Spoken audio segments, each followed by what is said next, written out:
नमस्ते साथियों, मैं दामोदर सैनी एक बार फिर से आपका मेरे YouTube channel exam special with Damodar Saini में आपका पुनः स्वागत है। आज अपन चर्चा करेंगे कि जो ऑफलाइन डीवी होगा एलडीसी के लिए वो 14 से लेके 28 मई तक होगा। तो उसके लिए अपन को ऑफलाइन डीवी के लिए कौन-कौन से दस्तावेज़ हैं 2 सेट में तैयार करने हैं, कौन से सेट में अपन को ओरिजिनल लगाने हैं और कौन से सेट में अपन को उसकी फ़ोटोकॉपी लगानी है। तो मैं उसके लिए एक ये पीडीएफ बना के लाया हूँ ताकि आपको आसानी से और सरल शब्दों में समझ आ सके, ताकि आप कोई भी गलती ना करो वहाँ जाके और कोई भी आपका डॉक्यूमेंट पीछे ना छूटे। इसके लिए अपन एक छोटी-छोटी चीज़ों को लेके चलेंगे और छोटी-छोटी चीज़ों को अपन डिस्कस करेंगे कि वहाँ पे कैसे क्या होगा। तो इसके लिए आप इस पूरे वीडियो को ध्यान से सुनें और ध्यान से पूरा इस वीडियो को देखें ताकि आपको कोई डाउट ना रहे और आपको मुझे पर्सनल मैसेज करने की नौबत ही ना आए। इस वीडियो को देखने से पहले आप मेरे इस यूट्यूब चैनल को सब्सक्राइब कीजिए और लाइक और शेयर भी कीजिए ताकि कुछ लोगों को फ़ायदा मिल सके इसका। तो इसके बाद अपन आगे चलते हैं। इससे पहले मैं आपको ये बता देता हूँ कि मेरा YouTube channel exam special with Damodar Saini है और इसके अलावा ये जो टेलीग्राम का जो चैनल है उसको आप ज्वाइन करने के लिए टेलीग्राम पर जाके और @exam special 111 ये सर्च करोगे तब आप ऑटोमेटिकली उसमें आप ज्वाइन कर लोगे। इसके बाद अपन समय वेस्ट ना करते हुए एक एक डॉक्यूमेंट के ऊपर अपन चर्चा करें, आपको कौन से सेट में कौन सा डॉक्यूमेंट लगाना है और आपकी जो भी दिक्कत आई है स्क्रूटनी फॉर्म में कि कुछ गलतियां हो गई है उनका क्या करें क्या ना करें। तो इसके लिए मेरा जो पूर्व वीडियो मैंने बनाया है कि आपकी कौन कौन सी गलतियां हुई है स्क्रूटनी फॉर्म में, इसके लिए आपका क्या समाधान है। तो अगर आपने वो वीडियो नहीं देखा है तो पहले जाके आप वो वीडियो देख लें ताकि आपको कोई डाउट ना रहे वहाँ पे, और कौन से आपको शपथ पत्र अलग से बनवा के लेके जाना है अगर आपको कोई स्क्रूटनी फॉर्म में कोई गलती वगैरह हो गई है। तो इसके लिए आप मेरा जो पुराना वीडियो है वो आप देख सकते हो। चलिए अब अपन शुरू करते हैं। तो मैं आपको आसान भाषा में समझाने के लिए मैं आपका 2 सेट तैयार करता हूँ। देखो पहला सेट तो ये हो गया ऐसे करके, ये हो गया अपना पहला सेट और ये हो गया दूसरा सेट। अब इस पहले सेट में आपको क्या-क्या डॉक्यूमेंट तैयार करने हैं वो अपन एक-एक करके चर्चा करते हैं। देखो सबसे पहले अपन सीरियल वाइज से चलते हैं। जो सबसे पहले अपन क्रम संख्या 1 लेते हैं और उसमें स्क्रूटनी फॉर्म है उसका 2 सेट में अपन को तैयार करना है। पहले सेट में आपको उसका प्रिंट आउट लगाना है और दूसरे सेट में भी आपको उसका प्रिंट आउट लगाना है। इसके बाद अटेस्टेशन फॉर्म है। अटेस्टेशन फॉर्म का पहला जो प्रिंट आउट है उसके ऊपर भी आपको गजेटेड ऑफिसर के साइन करवाने हैं और दूसरा जो प्रिंट आउट है उसके ऊपर भी जो दूसरे सेट में आप लगाओगे उसके ऊपर भी आप गजेटेड ऑफिसर के साइन करवा लो। अब देखो कुछ लोग क्या करेंगे कि ये जो पहला सेट है इसके ऊपर तो वो गजेटेड ऑफिसर के साइन करवा लेंगे अटेस्टेशन फॉर्म में, लेकिन उसी की वो फोटोकॉपी करवा लेंगे। अगर ऐसा करोगे तब भी कोई दिक्कत नहीं आएगी, कोई इश्यू नहीं है। और आप चाहो तो 2 आप पीडीएफ निकलवा के और दोनों पे आप गजेटेड ऑफिसर के साइन करवा लो, ताकि अगर आपका जो ओरिजिनल है जिसके ऊपर गजेटेड ऑफिसर के आप साइन करवाओगे हो सकता है कोई कांट छांट हो जाए या फिर कट फट जाए कहीं गलती से। तो इसलिए आप 2 पीडीएफ लेके दोनों पे आप गजेटेड ऑफिसर के साइन करवा सकते हो, इसलिए मैंने दोनों के ऊपर बोला है। आप चाहो तो एक कॉपी भी करवा सकते हो, इसकी कोई दिक्कत नहीं है जो दूसरे सेट में लगेगी। इसके बाद एक इसमें डाउट ये आता है काफ़ी लोगों का कि जो ऑनलाइन स्क्रूटनी फॉर्म फिल करते टाइम जो गजेटेड ऑफिसर के साइन करवाए थे अटेस्टेशन फॉर्म पे, क्या वो वही गजेटेड ऑफिसर होने ज़रूरी है क्या? ऐसा कहीं मेंशन नहीं है या फिर ऐसा कोई ज़रूरी नहीं है कि वही जो आपने ऑनलाइन अपलोड किया था अटेस्टेशन फॉर्म वही गजेटेड ऑफिसर होना ज़रूरी है? कोई ज़रूरी नहीं है, लेकिन आप प्राथमिकता उसी को दो जिनसे पहले आपने ऑनलाइन जो अपलोड किया था वही गजेटेड ऑफिसर को आप प्राथमिकता दो और उन्हीं के साइन करवाओ तो बढ़िया रहता है। इसके बाद ये जो फीस रसीद है इसके दोनों प्रिंट आउट दोनों सेट में आपको एक एक लगाना है। और इसके बाद ये जो दूसरे नंबर का है इसमें आपको लगानी है 10th 12th और क्वालिफिकेशन जो ग्रेजुएशन की अगर आप वो मेंशन की है तो वो लगा सकते हो। इसके अलावा आपकी जो RSCIT की और वो लगेगी, आपके पहले सेट में तो कॉपी लगेगी और दूसरे सेट में भी उसकी कॉपी लगेगी। ओरिजिनल जो भी आपके डॉक्यूमेंट्स हैं इनमें आपका कोई भी ओरिजिनल डॉक्यूमेंट वहाँ पे लगेगा नहीं, लेकिन आपको साथ में लेके ज़रूर जाना है ताकि वो आपका क्रॉस चेक कर सके। तो इन दोनों सेट में इनकी आपकी कॉपी ही लगनी है। और इसके अलावा अपन एक और बात कर लेते हैं। अब कुछ लोगों के ग्रेजुएशन में ये दिक्कत आ रही थी कि उन्होंने ऑनलाइन स्क्रूटनी फॉर्म फिल करते टाइम उन्होंने कुछ वंचित रह गए बढ़ने से, या कुछ समस्या हो गई, या फिर कुछ अंक मार्क्स में बढ़ना रह गए, या अपलोडिंग के टाइम उन्होंने कुछ गलत अपलोड कर दिया है। तो देखो जैसे मैंने वहाँ बात की तो उन्होंने ये बोला अभी तक के हिसाब से कि अगर स्क्रूटनी फॉर्म में आपको कोई समस्या हो ना तो इसके लिए वैसे कोई दिक्कत होती नहीं है, फिर भी आप अगर अपने हिसाब से एफिडेविट बनवा के लाते हो तो वो बेस्ट रहेगा। तो आपके अगर कोई भी स्क्रूटनी फॉर्म में या कोई भी किसी से भी रिलेटेड आपके कोई समस्या है, बढ़िया यही रहेगा रहेगा कि आप पहले से एक एफिडेविट बनवा के और उसमें जितनी भी आपकी सारी प्रॉब्लम है उस एक ही एफिडेविट में आप मेंशन कर दो, अपन अपनी तरफ से कंप्लीटली 100% सही चले, ताकि आगे कोई इश्यू ना होगा। अब कुछ लोग कहेंगे कि स्क्रूटनी फॉर्म में वैसे कोई दिक्कत नहीं है तो एफिडेविट की भी ज़रूरत नहीं है, लेकिन 150 या 200 रुपये की बात है, तो एक अलग से एफिडेविट बनवा के उनमें सारी जितनी भी समस्या है वो अलग से मेंशन करवा के वहाँ पे ले चलो तो बढ़िया रहेगा। अगर वो लेंगे तो बढ़िया है, नहीं लेंगे तो वापस लेंगे, उसमें कौन सी बात है। आपको वहाँ जाके कोई समस्याओं का सामना ना करना पड़े, इसके लिए आपको ऐसा करना ज़रूरी है। इसके बाद अपन आगे चलते हैं।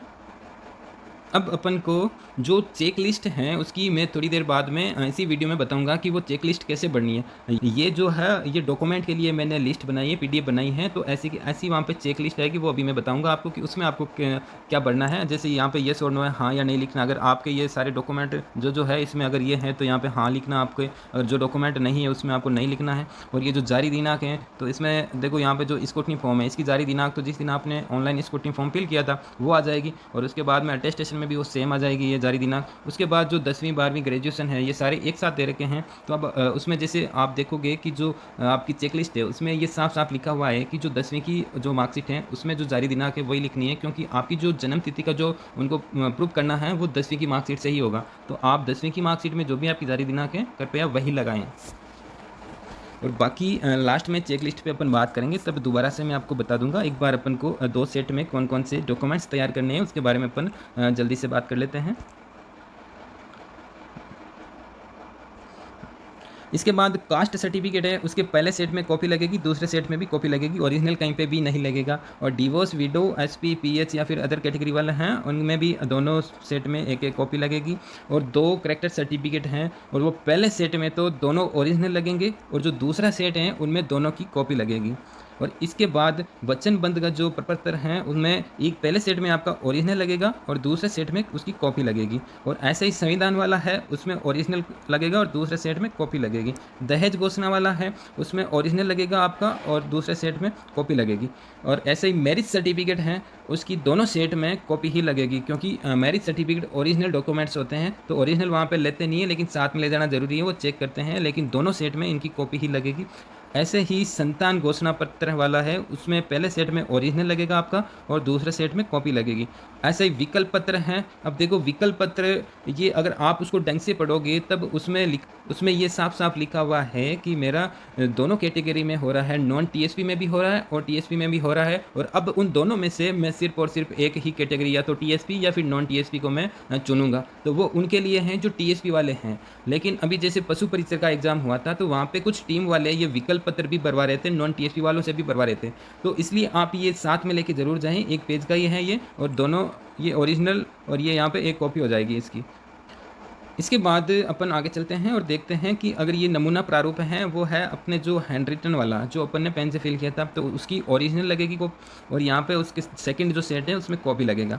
और आधार कार्ड अपना है उनकी दोनों ही सेट में फ़ोटोकॉपी ही लगेगी। लेकिन ध्यान रखने योग्य बात यह है कि आधार कार्ड में QR कोड अंकित होना चाहिए, उसकी पीछे की साइड या आगे की साइड में QR कोड होना मस्ट है, और तभी वो आपको वेरीफाई कर पाएंगे, वरना वो बोलेंगे कि दोबारा से आप आधार कार्ड आप जनरेट करके लाओ ना। तो आप पहले से ही उसमें चेक करना कि QR कोड है या नहीं है। आधार कार्ड के अलावा भी जैसे ड्राइविंग लाइसेंस हो गया, आपका ये वोटर ID कार्ड हो गया, ये वो वहाँ पे अलाउ कर देंगे। ऐसा ज़रूरी नहीं है कि आपके पास सिर्फ और सिर्फ आधार कार्ड ही हो, लेकिन आप प्राथमिकता आधार कार्ड को ही दें और वही वहाँ पे लेकर जाएं, ताकि आपको कोई समस्याओं का सामना ना करना पड़े।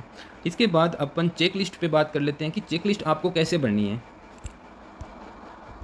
देखिए ये आपकी चेक लिस्ट हैं जो कि आपके सारे जितने भी डॉक्यूमेंट्स हैं उनके सबसे ऊपर ये वाला पेज लगेगा आपका, जिसमें आप सारे डॉक्यूमेंट का आप मेंशन करके चल रहे हो। ये एक तरीके से देखा जाए जैसे अपन कोई फाइल बनाते हैं तो उसका जो पहला पेज होता है उसमें अपन इंडेक्स कैसे बढ़ते हैं, ठीक वैसा ही है कि आपके कितने डॉक्यूमेंट हैं और वो कौन कौन से पेज पे अंकित हैं। तो जैसे अपन इंडेक्स बढ़ते हैं वैसे ही इसको बढ़ना है अपन को। वो किस में क्या बढ़ना है एक बार आप देख लीजिए।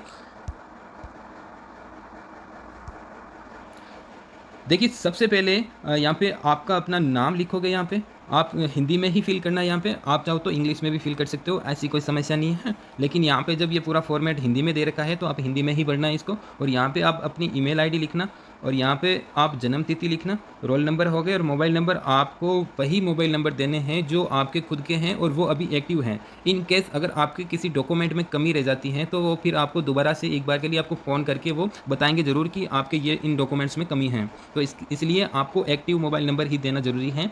उसके बाद यहाँ पे आप आयु वही लिखें जो आप 1 जनवरी 2025 तक आपकी आयु वर्ष, माह और दिन में जो आपने काउंट की वही आयु लिखें। अब दूसरा ये जो डाउट आ रहे हैं वो ये आ रहा है कि यहाँ पे जो अभ्यर्थी हैं वो कौन सी फ़ोटो लगाएं। देखो वैसे निर्देश में जो फ़ोटो का दे रखा है वो तो वही फ़ोटो दे रखी है कि भाई आप जो आवेदन करते समय लगाई थी वही फ़ोटो लगाएं। अब वो कहाँ से प्राप्त करोगे आप एसएसओ पे जाना, माई रिक्वायरमेंट पोर्टल पे जाना और वहाँ पे आप जो आपने एलडीसी फॉर्म भरते टाइम आपने जो फ़ोटो लगाई थी वो आप एप्लीकेशन में जाना और उस एप्लीकेशन से वहाँ जाओगे तो वहाँ से आप उसको कॉपी कर सकते हो फ़ोटो को और आप ई मित्र वाले के पास जाके वो सेम फ़ोटो वापस दोबारा से निकलवा सकते हो। और ये आप अपने साथ ज़रूर निकलवा के ले जाना, ओल्ड फ़ोटो भी ले जाना और नई फ़ोटो भी ले जाना। अब यहाँ पे जैसे मान लो कुछ लिखा हुआ नहीं है, ना पुरानी फ़ोटो का लिखा हुआ है और ना ही लेटेस्ट फ़ोटो का लिखा हुआ है। तो आप मेरी अगर मानो ना तो आप वहाँ जब आपको निर्देश देंगे ऑफलाइन डीवी के टाइम बाहर बिठा के कि आपको फ़ोटो कौन सी चिपकानी है, आप हैंड टू हैंड वहाँ बैठे-बैठे और क्या करोगे, आप हैंड टू हैंड वहीं पे चिपका लेना। अगर वो आपको बोले पुरानी फ़ोटो चिपकाओ, तब आप यहाँ पे पुरानी फ़ोटो चिपका लेना। अगर वो आपको बोले नई फ़ोटो चिपकाओ, तब आप नई फ़ोटो चिपका लेना। तो आपको किसी भी तरीके से रिस्क नहीं लेनी है। और इसके लिए आपको ये जो चेकलिस्ट है कम से कम आप इसकी 3 फ़ोटोकॉपी लेके ज़रूर जाएँ। इसका 3 प्रिंट आउट निकलवा लें और तीनों प्रिंट आउट इसलिए क्योंकि अगर मान लो किसी में काट-छाँट हो गई फिर आप इधर-उधर कहीं ई मित्र के चक्कर लगाओगे। इससे बढ़िया आप पहले से 3 प्रिंट आउट लेके जाएँ इसके। अब अपन आगे चर्चा करते हैं कि इसमें कैसे क्या आपको फ़िल करना है। ये देखो स्क्रूटनी फॉर्म है, स्क्रूटनी फॉर्म के अंदर ही आपका अटेस्टेशन फॉर्म आ जाएगा और उसके अंदर ही आपका जो फ़ीस की रसीद है वो आ जाएगी, या फिर किसी का मान लो पोस्टल ऑर्डर है वो आ जाएगा इसी में। क्योंकि अब हो सकता है सभी से फिल नहीं हुआ होगा ऑनलाइन, तो अब वो ऑफलाइन लेके जाएंगे पोस्टल ऑर्डर के साथ में, तो वो यहाँ अटैच करना है। तो ये देखो आप यहाँ पे दस्तावेज में आपको हाँ या ना लिखना है। यहाँ पे आप हाँ लिखोगे और जारी करने की तिथि में आप वही तिथि लिखोगे जिस दिन आपने स्क्रूटनी फॉर्म भरा था। अब यहाँ पे देखो दस्तावेज पृष्ठ संख्या है। सबसे बड़ा डाउट ये रहता है कि यहाँ पे आपको क्या फिल करना है। देखो वैसे इसमें फिल जैसे मान लो 10 पेज का स्क्रूटनी फॉर्म हो गया और 1 पेज की वो रसीद वाली हो गई, टोटल मिला के लगभग 11 पेज के आसपास होएगा आपका। तो आप ऐसा करना, यहाँ से 1 से लेके 11 तक ऐसे फिल करोगे। इसमें पृष्ठों की संख्या आप फिल करोगे, हर एक पृष्ठ पे आप पृष्ठ संख्या भी अंकित करोगे और ऐसे आप करोगे। अब जैसे मान लो 10वीं 12वीं और ग्रेजुएशन या RSCIT या फिर इसके अलावा और भी कोई क्वालिफ़िकेशन, वैसे वहाँ पे मेरे हिसाब से अगर आप ग्रेजुएशन तक लगाते हो वहीं तक का ही लेंगे। आप अगर दूसरी कोई भी क्वालिफ़िकेशन से लगाते हो जैसे BEd हो गई, MSc हो गई या कोई डिप्लोमा हो गया, हो सकता है वहाँ पे वो नहीं लें, अलग निकाल दें उनको कि भाई हमें इसकी आवश्यकता नहीं है। तो अब आप उसमें देख लेना कि भाई कितने पेज हो रहे हैं उसमें। अब उसमें जो आप पेज अंकित करोगे, जैसे 10वीं की मार्कशीट से लेके लास्ट आपका RSCIT का है, तो जैसे मान लो आप ये 12 से लेके और ये हो गया 20, टोटल पेज हो गए यहाँ तक 20 से, तो आप ऐसे इस प्रकार से अंकित करोगे। लेकिन मैं आपको यही सलाह दूंगा कि आप घर से अंकित करके ना जाएं। अगर आपको फिर भी करना है तो आप पेंसिल से कर सकते हो या फिर वहाँ जाके ही आपको करना है, क्योंकि हो सकता है कि जैसे मान लो आपको ये बोल दे कि भाई हमें आपकी BEd की ना तो मार्कशीट चाहिए ना डिग्री चाहिए, हम केवल ग्रेजुएशन का ही लेंगे। फिर ये जो सारा जो आप यहाँ पे लगा रहे हो ना नंबरिंग, ये फिर आपकी फ़ेल हो जाएगी। अगर आप उनमें से आप निकालोगे वापस पेज उनको, तो फिर आप कैसे यहाँ पे मेंशन करोगे। तो इसलिए मैं आपको कह रहा हूँ वहाँ जाके आप ये वाली चीज़ें करना, एक तो फ़ोटो वाली और ये एक दस्तावेज पृष्ठ संख्या। आप तब तक आप खाली छोड़ देना, वहाँ आपको बहुत टाइम मिलेगा, आप आराम से ये चीज़ें फिल कर सकते हो और बाकी चीज़ें आप घर से करके ले जा सकते हो। उसके बाद मूल निवास और ये SC/ST का जो भी कास्ट सर्टिफिकेट हैं और ये जो बाकी आप जो भी संलग्न करोगे उसमें सब में आप हाँ हाँ ही लिखोगे। और उसके बाद जो जारी करने की जो तिथि है वो वैसे आपने उसमें फ़िल की थी ऑनलाइन स्क्रूटनी भरते टाइम, वैसे ही आपको यहाँ पे फिल करनी है। और ये दस्तावेज जो पृष्ठ संख्या है ये फिर यहाँ 20 तक हो गए, तो ये मान लो यहाँ से 21 से 22 हो गया या 23 से 24 हो गया या 25 हो गया, जो भी आपकी पृष्ठ संख्या है वो आपको फिल करनी है। और आपको जो सारे के सारे जो डॉक्यूमेंट्स हैं वो इसी सीरियल वाइज आपको उसमें सेट करने हैं, इसी नंबरिंग के हिसाब से कि जैसे 3 नंबर पे मूल निवास आ गया, 4 नंबर पे SC/ST OBC का कास्ट सर्टिफिकेट आ गया, 5 नंबर पे आपका ये जो विशेष प्रमाण पत्र हैं, परित्यक्ता, विधवा, खेल संबंधी, इनका आ गया। तो सेम टू सेम ये इसी क्रम के हिसाब से आपको पूरा का पूरा यहाँ पे सेट करना है कि भाई आपको उस हिसाब से कोई दिक्कत ना आए। और वो जब आपकी चेक लिस्ट चेक करेंगे तो उसी के हिसाब से आपके वो इसमें टिक लगाते जाएंगे और आपका एक एक डॉक्यूमेंट चेक करते जाएंगे वो। और ध्यान रखने योग्य बात यहाँ पे ये है कि अभ्यर्थी के जो भी साइन हैं वो हर एक पेज पे होने चाहिए। आपके हर एक पेज पे आपको सेल्फ अटेस्टेड करने हैं। अब जैसे आपके जो कुछ लोग क्या करेंगे कि जैसे साइन कर दिए तो वहाँ पे वो अपना नाम भी लिखेंगे, रोल नंबर भी लिखेंगे, रैंक भी लिखेंगे। आपको इतना करने की आवश्यकता नहीं है। सिर्फ और सिर्फ सेल्फ अटेस्टेड का मतलब यही होता है कि आपको ओनली फॉर ऐसे करके ये साइन करने हैं बस हर एक पेज पे। अगर आपको वहाँ पे ये निर्देश देते हैं कि आप सेल्फ अटेस्टेड करते समय आप नाम भी लिखो और आप अपने रोल नंबर भी लिखो और उसके बाद आप अपने साइन करो, तब ही आपको करना है, अन्यथा आप ओनली वहाँ पे साइन करके ही ले जाएं। इसके बाद आप लोगों का एक डाउट ये है कि जैसे जो अटेस्टेशन फॉर्म है उसके जो कोने पे जो फ़ोटो चिपकानी है वो कौन सी चिपकानी है। अटेस्टेशन फॉर्म के आप कोने पे आप देखोगे राइट साइड में तो वहाँ पे साफ लिखा हुआ है कि आपको जो अटेस्टेशन फॉर्म में लेटेस्ट फ़ोटो ही अपलोड करनी है। और उसके नीचे ये भी लिखा हुआ है कि आपको अपने सिग्नेचर भी करने हैं, जो आधे तो पृष्ठ पे आ जाएंगे और आधे फ़ोटो पे आने ज़रूरी है। ऐसे करके आपको सिग्नेचर करने हैं ऐसे। और दूसरी बात ये है कि जैसे आप गैजेटेड ऑफिसर के साइन करवाओ तो उसके साथ साथ आप अपनी फ़ोटो को भी वेरीफाई करवा लेना, उनकी यहाँ पे सील और यहाँ पे उनके सिग्नेचर ऐसे करवा देना। तो इससे क्या है कि आपका पूरा जो अटेस्टेशन फॉर्म है अच्छे आपका वेरीफाई हो जाएगा उनके द्वारा, तो फाइनल कोई दिक्कत नहीं आएगी। अगर वो यहाँ पे वेरीफाई ना करते हैं तब भी कोई इश्यू नहीं है, अगर किसी स्टूडेंट ना करवा के जाए तब भी कोई इश्यू नहीं है, केवल उनके साइन हो तभी वो चल जाएगा। लेकिन आप ना अपने हिसाब से कंप्लीट उसको वेरीफाई करवा के ही ले जाएं। और मेरी राय सबको यही है कि आप अटेस्टेशन फॉर्म पे आप दोनों जो आप प्रिंट आउट निकालोगे, दोनों प्रिंट आउट की पे आप अपनी फ़ोटो चिपकाएं और दोनों प्रिंट आउट को आप गैजेटेड ऑफिसर के साइन वगैरह भी करवाएं दोनों पे, ताकि आपको कोई दिक्कत ना है। मान लो कोई बीच में कोई कांट चांट या कोई कट फट गया है तो फिर आप दोबारा से फिर इधर उधर आप फिरोगे वहाँ राजपत्रित अधिकारी को ढूंढते हुए। इसलिए आप दोनों प्रिंट आउट पे आप साइन करवा के ले जाएँ। और आपने जो उस टाइम भरा था पेन से फिल किया था आपने और वो अपलोड किया था, वो भी अटेस्टेशन फॉर्म आप साथ लेके ज़रूर जाएं। अभी जो पशु परिचर का एग्ज़ाम हुआ था तो कुछ टीम वाले दोनों ही ले रहे थे, पुराना जो आपने पेन से फिल किया था वो भी और ये जो प्रिंट आउट निकल के आता है ये भी, दोनों ही वो ले रहे थे। और कुछ जो है कि केवल ये जो ऑनलाइन वाला है वही ले रहे थे, तो आप वो भी साथ में ले जाएँ। तो आपके पास कुल मिला के 3 अटेस्टेशन फॉर्म हो गए। अपने साथ ज़रूर लेके जाना, वो उनकी इच्छा वो कौन सा ले आप उनको ज़रूर दें। अब आपको दोनों जो सेट हैं वो आपको पता तो चल ही गया होगा कि पहले सेट में क्या लगेगा और दूसरे सेट में क्या लगेगा। तो फिर भी मैं आपको दोबारा से एक बार ब्रीफली समझा देता हूँ कि जैसे मान लो ये हो गया पहला सेट और ये हो गया दूसरा सेट।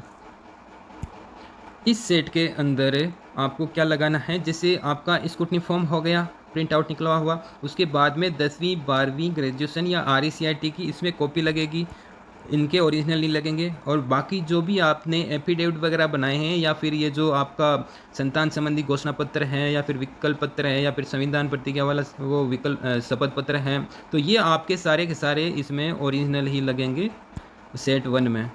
और इसके बाद ये जो सेट 2 है इसमें आपका क्या लगेगा, सेट 2 में इनमें सारे के सारे जितने भी हैं उनमें कॉपी ही लगेगी। अब ये कॉपी यहाँ पे क्यों, सेट 2 का क्या मतलब है कि भाई जैसे इन फ्यूचर मान लो आपके पास ये प्रूफ रहता है कि आपने ये डॉक्यूमेंट वहाँ पे दिए थे और हो सकता है विभाग में भी आपके आगे काम आ जाए ये सेट 2 नंबर वाले ना, तो आपको इन फ्यूचर कोई दिक्कत ना हो, इसलिए ये साथ के साथ आपका ये सेट 2 भी आपसे प्रिपेयर करवाते हैं। और इसके बाद इसमें सारी की सारी कॉपी ही लगेंगी और सेट फर्स्ट में आपके ओरिजिनल के साथ में कुछ कॉपीज़ लगेगी, जैसे 10वीं 12वीं और ग्रेजुएशन RACIT इनकी कॉपीज़ लगेगी और कास्ट या फिर ये मूल निवास इनकी कॉपी लगेगी। जो आपके पास ओरिजिनल सर्टिफिकेट हैं उनको आप वहाँ पे साथ लेकर ज़रूर जाएँ, कोई भी पीछे ना छोड़ें। आप कहीं यहाँ ये ना सोच लो कि भाई केवल फ़ोटोकॉपी से ही काम चल जाएगा, वो वहाँ पे क्रॉस चेक के लिए ओरिजिनल एक सर्टिफिकेट आपका चेक ज़रूर करेंगे, तो उनको भी आप फाइल में ज़रूर रखें अपने पास। इसके साथ कुछ लोगों के डाउट ये भी आ रहे थे कि उनका जो पेमेंट का स्टेटस है वो अभी भी नल ही आ रहा है। तो वो लोग क्या करें? देखो, पेमेंट का स्टेटस अगर आपके सक्सेस नहीं हुआ है, पैसे भी कट गए हैं, तो आप 2-3 दिन का वेट और करें। हो सकता है वो अपडेट होके आपके सक्सेसफुल का स्टेटस आ जाए। बहुत लोगों के साथ ऐसा हुआ है और उनके सक्सेसफुल का मैसेज भी आ गया, अपडेट भी हो गया उनके। तो अब उनको कोई समस्या नहीं है कि भाई जब फॉर्म फिल किया था उस टाइम तो नल आ रहा था, लेकिन अब उनका सक्सेस बता रहा है। तो आप भी 2-3 दिन का वेट करें। अगर फिर भी आपका जैसे मान लो 14 तारीख कोई डीवी है और तब तक आपका वो नल ही दिखा रहा है, तो आप काम करें 12 या 13 को पोस्ट ऑफिस जाके आप 100 रुपये का जो पोस्टल ऑर्डर है वो वहाँ से आप खरीद लें। और जो फीस की रसीद है उसकी जगह पोस्टल ऑर्डर है वो आप सचिव कर्मचारी चयन बोर्ड जयपुर के नाम से वो फिल करके, और उसके जो पोस्टल ऑर्डर के राइट साइड में आपका नाम और एड्रेस लिख के और आप उसमें संलग्न कर सकते हैं। और कुछ लोग ऐसे हैं जिन्होंने ऑनलाइन स्क्रूटनी फॉर्म फिल ही नहीं किया, भाई उनकी इच्छा कम थी कि भाई डीवी ना करवाएं, फिर घर वालों का पीछे से दबाव आया, फिर वो सोच रहे हैं कि अब तो कुछ ना कुछ जाना ही पड़ेगा, देना ही पड़ेगा वहाँ पे। तो अब वो सोच रहे हैं कि अब हमें क्या करना चाहिए। तो उनके लिए ये मैं बोलूँगा कि आप RSMSSB की साइट से फुल डिटेल्ड स्क्रूटनी फॉर्म को डाउनलोड करो और उसको मैन्युअली फिल करके, और फिर 100 रुपये का जो पोस्टल ऑर्डर है सचिव साहब कर्मचारी चयन बोर्ड के नाम से, और वो लेकर फिर वहाँ पर आप उपस्थित होवे और उनको जेन्युइन कारण दें कि भाई आप फिल क्यों नहीं कर पाएँ, तभी वो आपका एक्सेप्ट करेंगे। ठीक है। इसके अलावा जैसे बहुत सारे साथियों के जैसे स्क्रूटनी फॉर्म फिल करते टाइम बहुत सारी समस्या आई थी उनके, बहुत सारे ऑप्शन कुछ वैकेंट रह गए या कुछ छूट गए, कुछ क्वालिफिकेशंस डिटेल्स वैकेंट रह गई है या फिर कुछ एड्रेस मिस्टेक हो गई है स्क्रूटनी फॉर्म में। तो अगर आप मेरी राय मानो तो आप पहले से एक ही स्टाम्प बनाना और एक स्टाम्प पे जितनी भी आपकी समस्या थी उसी एक स्टाम्प पे आप सारी समस्या दर्शा के और वहाँ पर लेके जाना। अगर वो बोले कि स्क्रूटनी फॉर्म में कोई समस्या छोटी मोटी होती है तो उसको इग्नोर कर दिया जाता है, हमें आपके इस एफिडेविट की आवश्यकता नहीं है, तब तो आप उनको मत देना। अगर वो बोले कि आप एफिडेविट बनवा के लाओ तब आप उनको ये दे देना। भाई अपन अपनी तरफ से 100% श्योर होके ही चले कि अपन को कोई समस्या ना आए। तो इसलिए आप अगर मेरी मानो तो अगर आपकी छोटी सी भी समस्या है या फिर 3-4 समस्या एक साथ है स्क्रूटनी फॉर्म में, तो उनको मेंशन करके आप एक एफिडेविट बनवा लें और वहाँ पे लेकर चलें। आई होप कि आपके सारे जितने भी डाउट्स थे वो सारे क्लियर हो गए होंगे, और फिर भी अगर आपका कोई डाउट बच जाता है तो आप मेरे से टेलीग्राम पे आप कांटेक्ट कर सकते हैं। एग्ज़ाम स्पेशल जो मेरा टेलीग्राम चैनल है उस पर आपकी संभवतः आपकी हर संभव मदद की जाएगी। और अब तक जो मैंने प्रयास किए हैं वो आप सब लोगों के लिए बहुत ही फ़ायदेमंद रहा है, और सबका जो सहयोग है वो भी मुझे पॉजिटिव ही दिख रहा है आप सबका। तो इसी के साथ आप बने रहे मेरे साथ, और आगे जो मेरे से हर संभव सहायता होगी मैं आपकी सहायता करता रहूँगा। चाहे डीवी के टाइम भी अगर किसी के साइन वाइन करवाने हो, वहाँ पे किसी डॉक्यूमेंट में कमी हो तो वहाँ पे भी मैं मेरे से जितनी हो पाएगी उतनी मैं वहाँ पे दे पाऊँगा उनको। और बाकी इसके साथ ही कुछ लोगों की एक और समस्या आ रही थी, जैसे डीवी वाली जो दिनांक हैं उसी दिनांक को सेम डे उनका किसी और एग्ज़ाम या यूनिवर्सिटी के एग्ज़ाम हैं। तो इसलिए अब उनको समस्या ये आ रही है कि अगर उन्होंने एग्ज़ाम नहीं दिया तो वो एग्ज़ाम छूट जाएगा। डीवी भी है और एग्ज़ाम भी है, तो ऐसे में उनको क्या करना चाहिए? देखो, जहाँ तक मैंने बात की है, फ़ोन पे मेरी बात हुई है, तो उन्होंने यही बताया है कि भाई आपका अगर उस दिनांक को आपका एग्ज़ाम है तो आप है ना अगले दिन आके एक एप्लीकेशन अलग से लिख देना उनको कि मेरा एग्ज़ाम था इसलिए मैं आ नहीं पाया, तो वो आपका अगले दिन आपका जो नेक्स्ट वर्किंग डे है आपको वो एक्सेप्ट कर लेंगे। ऐसे कोई समस्या आपको आएगी नहीं, आपको दोबारा मौका दे दिया जाएगा। आपके पास में जेन्युइन आपका रीज़न होना चाहिए कि भाई आप सेम डेट को आप क्यों नहीं आ पाए। लेकिन फिर भी मैं चाहूँगा 12 या 13 तारीख को आपके पास में एक रिटर्न में आपको एक ऑथेंटिक न्यूज़ आपको दे दूँगा जिससे कि आपको भरोसा हो सके। कुछ लोगों का 14 तारीख का एग्ज़ाम है, 14 को डीवी है, तो उनके लिए फिर 12 तारीख को वहाँ पे सेंटर एक्टिव हो जाएगा। तो 12 तारीख को मैं किसी को भेजूँगा तो वो वहाँ जाके आराम से वो जो भी यहाँ पे प्रिंसिपल या फिर जो सारा जो प्रभारी है DEO उनसे वो एक लेटर ताकि आपको इसके रिगार्डिंग कोई समस्या नहीं होगी। बाकी आप सबसे एक निवेदन है कि आपने अभी तक जो मेरा यूट्यूब चैनल को सब्सक्राइब नहीं किया है तो आप कृपया करके सब्सक्राइब ज़रूर करें। और मैं इस सेशन को अपन यहीं पर समाप्त करते हैं। अगर आपको वीडियो अच्छा लगा और अगर आपको सच में आपको लगा कि मैंने अच्छा प्रयास किया है पूरी LDC भर्ती के लिए, तो आप एक लाइक करके ज़रूर बताएं मुझे। और इसी के साथ ही सभी भाइयों और बहनों को प्यार भरा राम राम।